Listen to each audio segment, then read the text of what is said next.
Assalamualaikum warahmatullahi wabarakatuh. Perkenalkan nama saya Alvan Periki. Saya dari kelas MC 701. Untuk saat ini saya akan mempresentasikan mata kuliah manajemen investasi.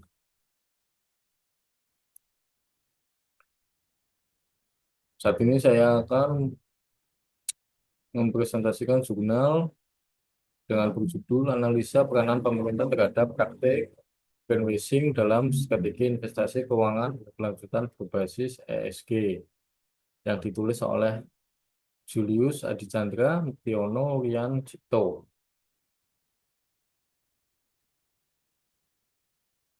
Latar belakang investasi berbasis keberlanjutan atau sustainable finance telah menjadi perhatian global dalam mendorong pertumbuhan ekonomi yang ramah lingkungan di Indonesia. Peraturan Otoritas Jasa Keuangan POJK nomor 51 garing POJK 03 garing 2017 mendukung implementasi keuangan berkelanjutan untuk memitigasi dampak lingkungan dan sosial, namun praktik greenwashing seringkali menciptakan ambigu dalam penerapan strategi ini, sehingga membutuhkan peran pemerintah yang kuat sebagai regulator, fasilitator, dan dinamisator.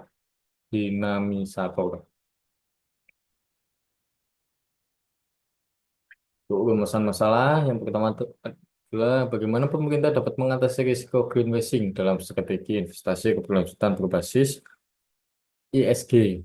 Yang kedua, apakah regulasi yang ada cukup kuat untuk mendukung keberlanjutan tanpa membuka peluang manipulasi? Yang ketiga, bagaimana cara memperkuat kepercayaan masyarakat terhadap investasi keberlanjutan? Lalu untuk tujuan penelitian, yang pertama, menganalisis peran pemerintah dalam mengatur dan mengawasi investasi keberlanjutan, mengidentifikasi celah regulasi yang memungkinkan praktek greenwashing. Yang ketiga, memberikan rekomendasi untuk meningkatkan implementasi strategi berbasis ESG. Lalu untuk metodologi, penelitian menggunakan pendekatan yuridis normatif dengan tinjauan dokumen hukum seperti POJK nomor 51 garing POJK 03 garing 2017 dan POJK nomor 60 garing POJK 04 garing 2017. Pendekatan ini mengkaji aturan hukum yang berlaku, doktrin hukum, dan literatur pendukung untuk mengevaluasi efektivitas regulasi terkait.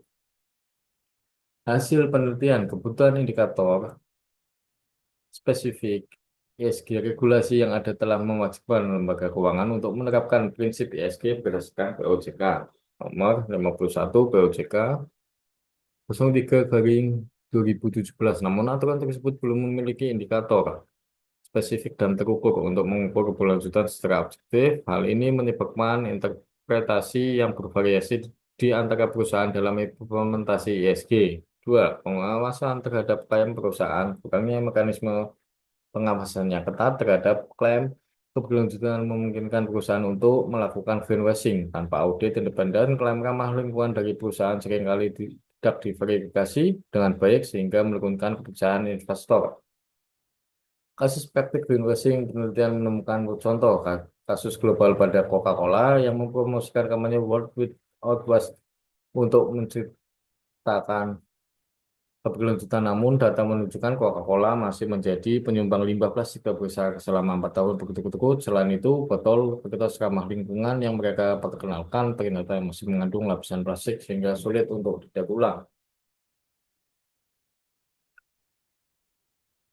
Peran pemerintah sebagai fasilitator, pemerintah Indonesia telah menunjukkan komitmen melalui penerbitan obligasi hijau Green Bonds yang diatur dalam POJK nomor 60 POJK 04 garing 2017. Pasar modal berbasis lingkungan ini memberikan platform bagi perusahaan untuk mendanai proyek ramah lingkungan meskipun pengawasan terhadap implementasi dana tersebut perlu ditingkatkan untuk memastikan kepatuhan terhadap prinsip ESG. Peningkatan kesadaran dan pendidikan ISG, regulasi seperti kewajiban penyusunan laporan keberlanjutan dan rencana aksi keuangan keberlanjutan telah meningkatkan kesadaran lembaga keuangan terhadap isu lingkungan, namun masih dibutuhkan pendidikan keberlanjutan untuk meningkatkan pemahaman dan komitmen perusahaan terhadap keberlanjutan.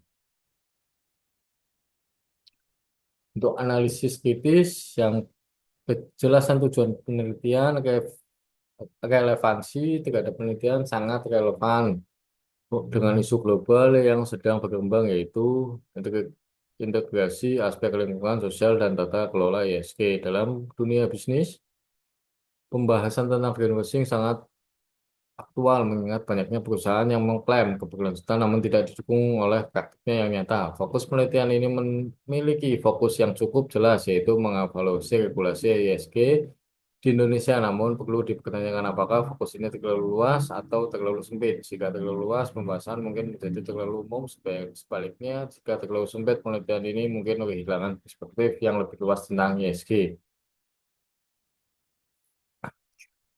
Kesesuaian metodologi, pendekatan juridis, normatif, pendekatan ini sangat tepat untuk menganalisis regulasi yang ada, namun seperti yang telah disebutkan, penelitian ini dapat diperkaya dengan studi kasus, analisis dalam terhadap beberapa kasus perusahaan di Indonesia yang dianggap melakukan praktik ESG yang baik atau buruk dapat memberikan gambaran yang lebih konkret tentang penerapan regulasi di lapangan. Wawancara-wawancara dengan para praktisi industri, regulasi, dan pemangku kepentingan lainnya dapat memberikan wawasan yang lebih mendalam tentang tantangan dan peluang dalam implementasi ESG di Indonesia.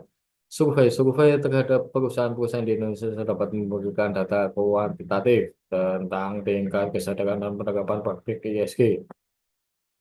Pegangan penelitian ini tampaknya hanya berfokus pada aspek hukum, padahal ESG adalah konsep yang multidimensional dan melibatkan aspek ekonomi, sosial, dan lingkungan. Oleh karena itu, perlu dipertimbangkan untuk menggunakan metode penelitian yang lebih beragam seperti analisis kuantitatif atau studi kasus komparatif.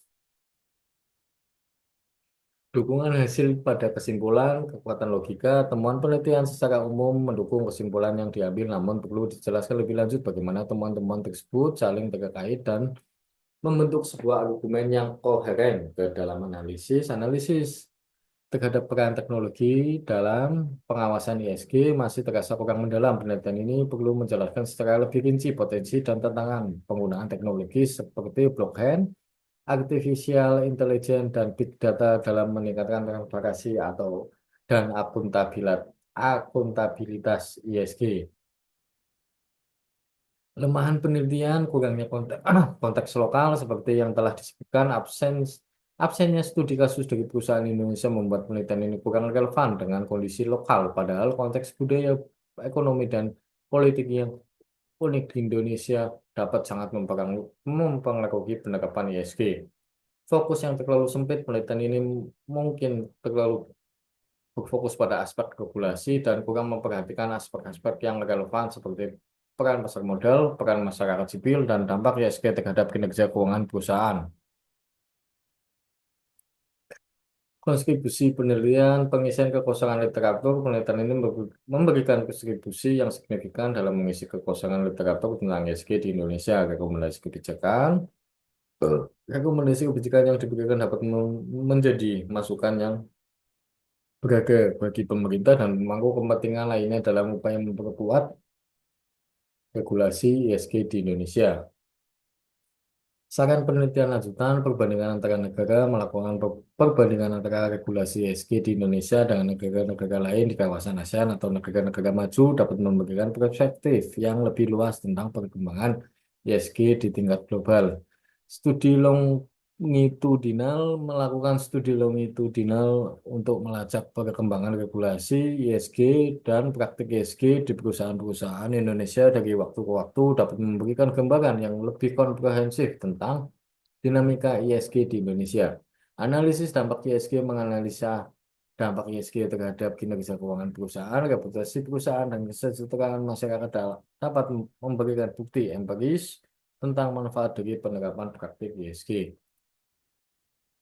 Pernyataan tambahan untuk mendalami analisis definisi ESG. Bagaimana penelitian ini mendefinisikan ESG? Apakah definisi ini digunakan untuk konsisten dengan definisi yang umum diterima dalam literatur? Indikator kinerja ESG apa yang digunakan dalam penelitian ini? Apakah indikator tersebut relevan dan dapat diandalkan?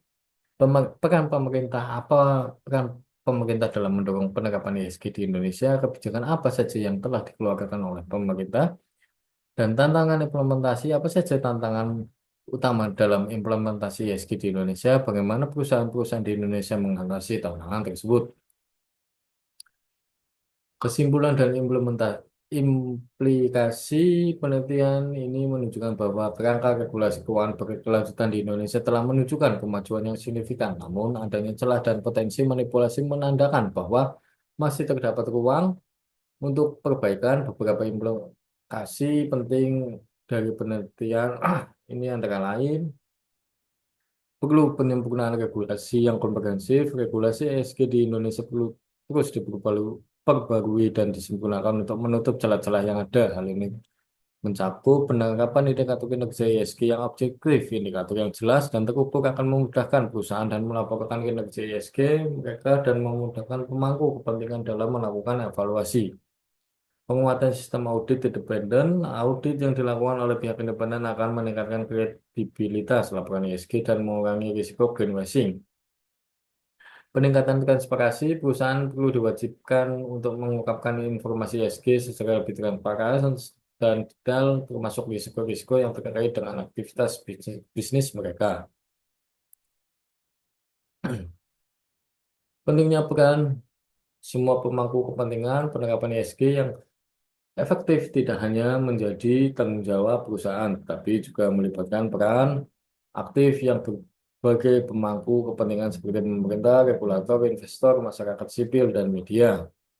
Pemerintah perlu terus mendorong dan memfasilitasi implementasi ESG melalui kebijakan yang mendukung insentif dan program edukasi. Regulator perlu meningkatkan pengawasan dan menegakkan hukum terhadap pelanggaran regulasi ESG. Investor perlu mempertimbangkan faktor ESG dalam pengambilan keputusan investasi dan memberikan tekanan kepada perusahaan untuk meningkatkan kinerja ESG mereka. Masyarakat sipil perlu berperan aktif dalam mengawasi kinerja ESG perusahaan dan mendorong perusahaan untuk bertanggung jawab terhadap lingkungan dan sosial. Pentingnya pengembangan kapasitas untuk mendukung implementasi ESG yang efektif perlu peningkatan peningkatan kapasitas sumber daya manusia baik di tingkat perusahaan maupun di tingkat pemerintah. Hal ini mencakup pelatihan, pendidikan, dan pengembangan standar kompetensi yang relevan. Pentingnya kolaborasi antara berbagai pemangku kepentingan sangat penting untuk membangun ekosistem ESG yang kuat. Kolaborasi dapat dilakukan dalam berbagai bentuk, seperti pembentukan forum diskusi, pengembangan standar bersama, dan pertukaran pengetahuan. Implementasi implikasi lebih lanjut yaitu keberlanjutan sebagai keunggulan kompetitif. Perusahaan yang mampu mengelola risiko ESG dan menciptakan nilai sosial dan lingkungan akan memiliki keunggulan kompetitif di pasar yang semakin kompetitif dan sadar lingkungan. Peran teknologi seperti blockchain, artificial intelligence, dan big data dapat digunakan untuk meningkatkan transparansi, akuntabilitas, dan efisien dalam pengelolaan data ESG. Investasi berkelanjutan pelatihan ini memiliki implikasi yang signifikan bagi pengembangan pasar keuangan berkelanjutan di Indonesia. Investor yang semakin sadar akan pentingnya ESG akan mendorong permintaan akan produk keuangan yang berkelanjutan. Kesimpulan penelitian ini menyoroti pentingnya regulasi ESG yang kuat dan komprehensif untuk mendorong pembangunan keberlanjutan di Indonesia dengan terus memperbaiki kerangka regulasi, meningkatkan kesadaran dan kapasitas, serta memperkuat kolaborasi antara berbagai pemangku kepentingan Indonesia dapat mencapai tujuan pembangunan berkelanjutan yang lebih baik. Ya, berikut referensinya dan selesai. Terima kasih presentasi dari saya. Assalamualaikum warahmatullahi wabarakatuh.